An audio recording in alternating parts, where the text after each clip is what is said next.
খবর বিস্তারিত। উন্নত চিকিৎসার জন্য জিরানিয়াখলার রুনাকে আজ দিল্লির ফর্টিস হাসপাতালে নেওয়া হয়। সম্পূর্ণ বিনা খরচে চিকিৎসার ব্যবস্থা করেন হাসপাতাল কর্তৃপক্ষ। ১.৫ বছরের শিশুকন্যা রুনা বেগমকে আজ দুপুর ১২টায় বিমানে দিল্লিতে নেওয়া হয়।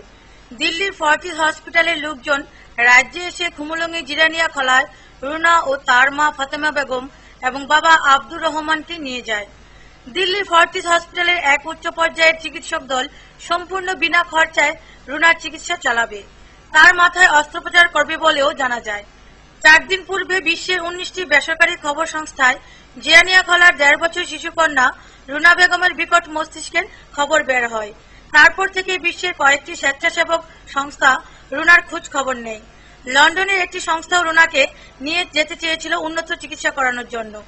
চেন্নাইয়ের অপর এক স্বেচ্ছাসেবী সংগঠনও এগিয়ে এসেছিল তার চিকিৎসার জন্য। কি হয়েছিল রুনার? ১.৫ বছরের পূর্বে খুমুলুঙের জিরানিয়াখলার হতদরিদ্র দম্পতি আব্দুর রহমান ও ফাতেমা বেগমের ঘরে জন্ম নেয় রুনা বেগম। তারপর থেকে তার মাথায় জল জমতে থাকে। একসময় রুনার মাথা বিকট আকার ধারণ করে। দম্পতিকে আগরতলা জিবি হাসপাতাল থেকেও পরামর্শ দেয় রুনাকে যেন উন্নত চিকিৎসার জন্য বাইরে নিয়ে যেতে। কিন্তু হতদরিদ্র ইটভাটা শ্রমিক আব্দুর রহমান যেখানে পরিবার চালাতে হিমশিম খায়, কিভাবে মেয়ের উন্নত চিকিৎসা করবে ভেবে পাচ্ছিলেন না। ৪ দিন পূর্বে ত্রিপুরায় সব ধরনের সংবাদ সংস্থা রুনার খবর ফলাও করে ছাপানো হয়।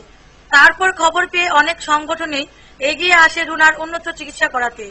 খবর ত্রিপুরা পরিবারও রুনা সুস্থ হয়ে স্বাভাবিক জীবনে ফিরে আসুক তা কামনা করছে। ব্যুরো রিপোর্ট, খবর ত্রিপুরা। বিশালগড়ে ৩টি স্থানে নববর্ষের সন্ধ্যায় কালবৈশাখীর তাণ্ডবে লণ্ডভণ্ড হয়ে যায়। বিভিন্ন ঘরবাড়ি ও বিদ্যুৎ পরিষেবা সম্পূর্ণ ভেঙে যায়। নববর্ষের দিনটা সকাল থেকে বিকেল পর্যন্ত ভালোভাবে কেটেছিল চরিলামবাসীর জন্য। সন্ধ্যায় শুরু হয় কালবৈশাখীর তাণ্ডব। চরিলাম বিধানসভা এলাকার ৩টি গ্রাম পঞ্চায়েতের উত্তর চরিলাম, দক্ষিণ চরিলাম, শেষশ্রী মাইল এই গাঁও সহ প্রায় ৩০টি বসত বাড়ি ভেঙে চুরমার এবং একটি অঙ্গনওয়াড়ি কেন্দ্রের ঘরের ছাউনি অন্য স্থানে নিয়ে যায় ঝড়ে।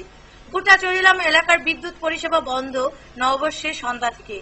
রাজীব কলোনি, খালভাঙা, কৃষ্ণসংঘ ওইসব এলাকার বিদ্যুৎ খুঁটির উপর গাছ পড়ে তার ছিঁড়ে বিচ্ছিন্ন হয়ে যায়। সবচেয়ে বেশি ক্ষতি হয় উত্তর চরিলাম রাজীব কলোনি এলাকার বীরেন্দ্রচন্দ্র নম ৩টি ঘর একেবারে ভেঙে চুরমার হয়ে যায়। কি হয়েছে এখানে তুফান এসে ঘর ফলে দিচ্ছে। কয়টা ঘর? 3টে। আপনার ঘরটি? হ্যাঁ। আপনি কই আসলেন গতকালকে? এই আসলাম ঘরে। আচ্ছা। এরপরে এদিকে তারা দুজনাই আমরা ঘর খালি করতে গেলে তারা দুজনাই এনেছে। আচ্ছা। এরপরে তারা ঘর আমরা আশ্রয় দিচ্ছে। আপনারা পঞ্চায়েতে সাহায্য চাননি আপনারা? এখন আমরা কি অনেক গরিব মানুষ, যদি পঞ্চায়েত থেকে একটু সাহায্য করে আমরা। রাত্রে আশ্রয় নিতে হয় পার্শ্ববর্তী বাড়িতে। কালবৈশাখী তাণ্ডবের খবর পেয়ে ছুটে যান চরিলাম বিধানসভা কেন্দ্রের বিধায়ক রমেন্দ্র নারায়ণ দেববর্মা, উত্তর চরিলাম গ্রাম পঞ্চায়েতের গাঁও প্রধান প্রদীপ দাস সহ স্থানীয় নেতৃত্বরা। তবে বিধায়ক প্রশাসনিকভাবে সুযোগ সুবিধার জন্য তহসিল কাছারিতে দরখাস্ত জমা দেওয়ার জন্য বলেন এবং সরকারি সাহায্যের আশ্বাস দেন। দেওয়া যায় তাদের সাহায্য আমি চেষ্টা করবো আর কি। আপনি সব জায়গায় ঘুরে দেখবেন? আমি ঘুরে দেখবো। হ্যাঁ, গতকাল প্রচন্ড বৃষ্টি, ঝড় বৃষ্টি হয়েছে এদিকে। আর রাবার বাগানটা কিন্তু প্রচুর ক্ষতি গেছে। রংমালা এডিসি ভিলেজে আর কি প্রচুর ক্ষতি গেছে। বিশালগড় থেকে সম্পাদকীর রিপোর্ট, খবর ত্রিপুরা। বিরুলিয়া মহকুমার ডিমাতুলি কালাপিনের তাকিয়ায় অনুষ্ঠিত হয় বর্ষবরণ মেলা। এই মেলায় দুপারের লোকজনের সমাগম ছিল। বিদায় ১৪১৯, স্বাগত ১৪২০। রাজ্যের নানা স্থানে নববর্ষে চলছে নানাহ অনুষ্ঠান, চলছে বর্ষবরণও। বিলুনিয়া মহকুমায় ডিমাতুলি কালাপীরের তাকিয়াও হয় বর্ষবরণ মেলা। সকাল থেকে মাঝারে মোমবাতি ধূপকাঠি দেয়, তারপর বসে মেলা। মেলায় রয়েছে নানা রকমের খাবারও, রয়েছে বিভিন্ন রকমের খেলনার দোকানও। সকল রকমের দোকান পাটও ছিল সেখানে। ১৯৬২ সাল থেকে সীমান্ত ঘেঁষা এই জায়গায় বসে আসছিল বৈশাখী মেলা। সকাল থেকে সন্ধে পর্যন্ত দুপারের লোকজন ছুটে আসতো এখানে। কালক্রমে কারকাটা বেড়া দুপারের এই মৈত্রীতে কিছুটা ভাটা পড়লেও লোকজনের উপস্থিতি ছিল ভালোই। কোনখান থেকে আইছো? বাংলাদেশ থেকে। বাংলাদেশ থেকে? কার সঙ্গে এলে? আব্বুর সাথে। আব্বু? এটা আব্বু? কত বছর ধরে আইতেছেন এখানে? আগে তো আসি মনে করেন বহুত আগে, এবারে আসি আজকে আবার। আসা যাওয়াতে সমস্যা হয়, আগের মতো তো আসা যায় না। না, আমি আমার আত্মীয় বাড়িতে আসছি। ওইদিকে আত্মীয় আছে, জি। তো আজকে থাকবেন? আশা আছে থাকার, বিদেশে আজকে রাত কাটাবেন, ঠিক আছে ইনশাআল্লাহ। এই বৈশাখী মেলা দিতে হয় কালাপিয়াতে। এখানে সম্ভবত আমরা যারা এই বিল মুন্ডা সম্প্রদায়ের মানুষ 1962 সালে এখানে আসা হয়। আওয়ার পরে আমাদের যে বিল মুন্ডা সম্প্রদায়ের মানুষগুলো, এখানে একটা গভীর জঙ্গল ছিল।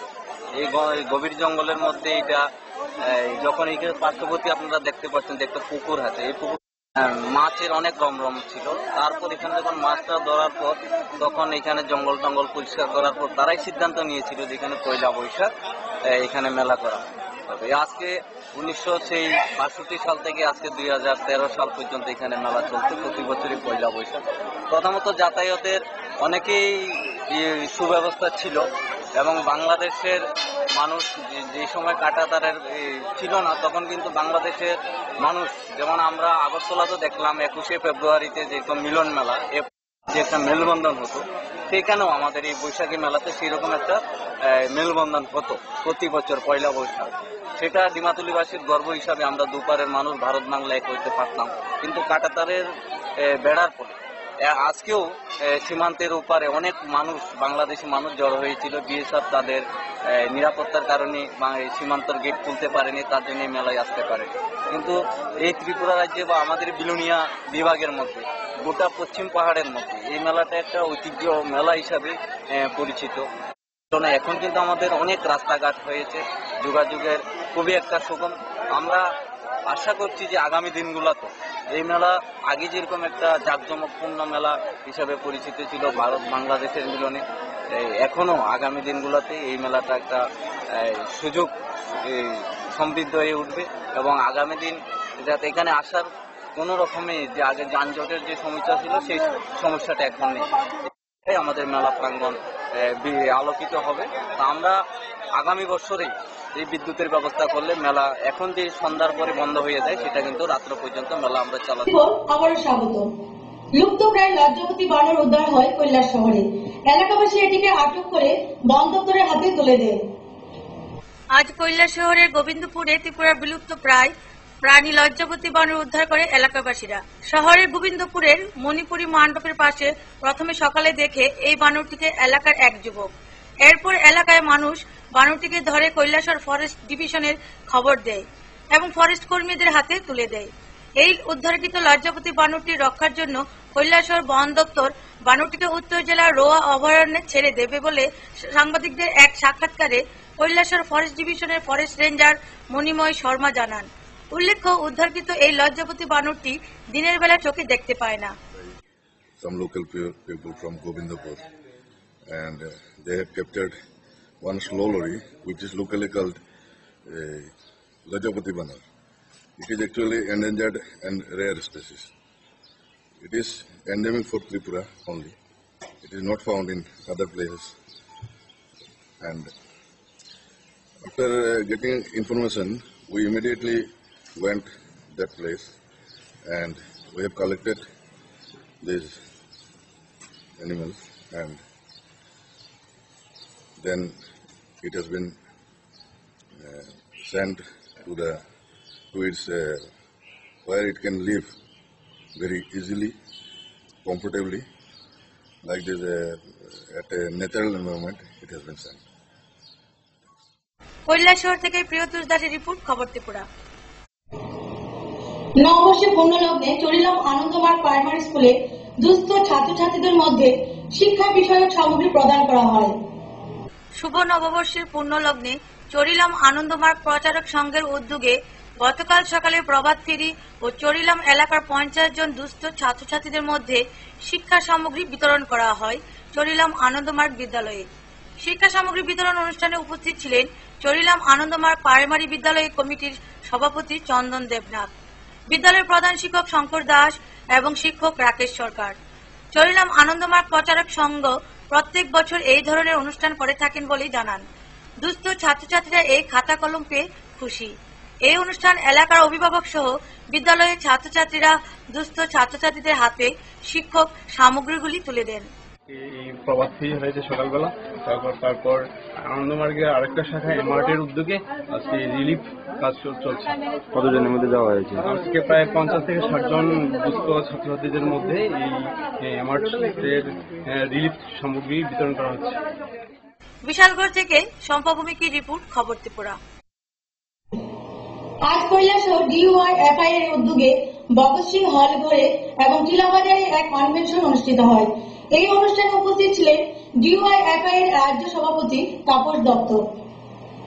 সারা রাজ্যে DUI/FI এর সর্বপদ সংগ্রহ অভিযানকে সামনে রেখে রাজ্যে সর্বত্রই চলছে সাংগঠনিক কনভেনশন। আজ কৈলাসহরের গোবিন্দপুর স্থিত ভগৎ সিং কমিউনিটি হল ঘরে এবং কৈলাসহরের টিলাবাজারে দুটি সাংগঠনিক কনভেনশন অনুষ্ঠিত হয়। বেলা 12টায় শহরের ভগৎ সিং হল ঘরে এবং দুপুর 2:30টায় টিলাবাজারে কনভেনশন অনুষ্ঠিত হয়। এদিনের এই দুটি কনভেনশনে উপস্থিত ছিলেন DUI/FI এর রাজ্য কমিটির সভাপতি তাপস দত্ত, DUI/FI এর রাজ্য কমিটির সদস্য মফসর আলী, DUI/FI এর কৈলাসহর বিভাগীয় কমিটির সম্পাদক সত্যব্রত ভট্টাচার্য।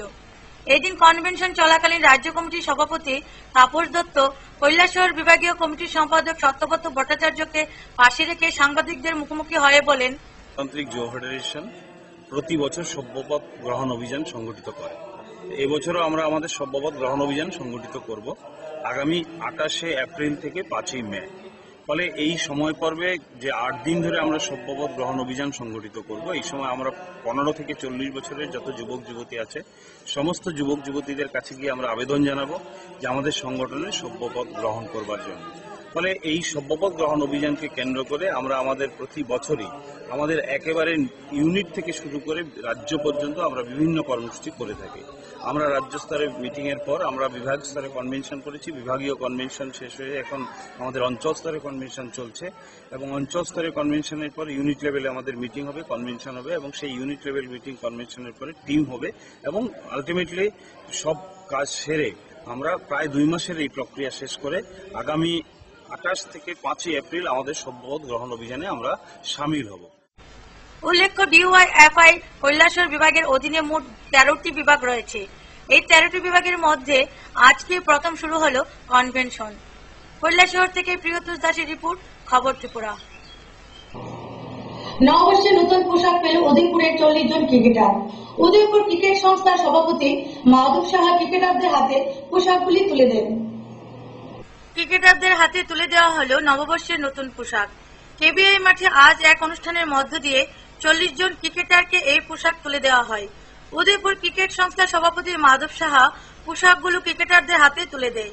উদয়পুর ক্রিকেট অ্যাসোসিয়েশনের উদ্যোগে গত বছর সিনিয়র বিভাগের রাজ্য সেরা হওয়ার পর উদয়পুর ক্রিকেট সংস্থার কর্তারা ক্রিকেটারদের পোশাক দেওয়ার প্রতিশ্রুতি দিয়েছিলেন। আজ 40 জন ক্রিকেটারকে মিষ্টিমুখ করানোর পাশাপাশি দেওয়া হবে ওমটেক্সের পোশাক। আরও উপস্থিত ছিলেন উপ অধিকর্তা চঞ্চল মজুমদার সহ উদয়পুর ক্রিকেট সংস্থার কর্তারা। 5 তারিখ থেকে আগরতলায় রাজ্যভিত্তিক সিনিয়র টুর্নামেন্ট শুরু হবে।